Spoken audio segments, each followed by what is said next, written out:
Welcome to the Slop Temple. We pray this video helps.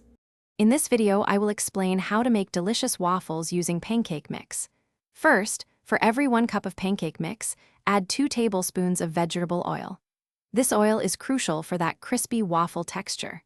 Next, add 1 extra tablespoon of water to your usual pancake batter recipe. Gently mix all the ingredients together until they are just combined. Be careful not to overmix, as this can lead to tough waffles. Now, let's get cooking. Start by preheating your waffle iron to a medium setting. While it heats up, lightly grease the cooking plates with a bit of cooking spray or a brush of oil to prevent sticking. Once hot, pour about 1/2 to 3/4 cup of your prepared batter onto the center of the iron, depending on its size. Close the lid and let the magic happen. For perfectly golden and crispy waffles, here are a few key tips. Avoid opening the waffle iron during the first 2 minutes of cooking. This helps the waffle set properly.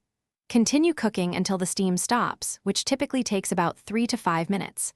Once done, carefully remove your waffle and serve it immediately with your favorite syrups, fruits, or whipped cream. Enjoy! You've successfully made delicious waffles from pancake mix. If you have any leftovers, store them in an airtight container in the refrigerator for up to 3 days or freeze them for longer. Feel free to get creative with your batter by adding chocolate chips, blueberries, or a dash of cinnamon for extra flavor.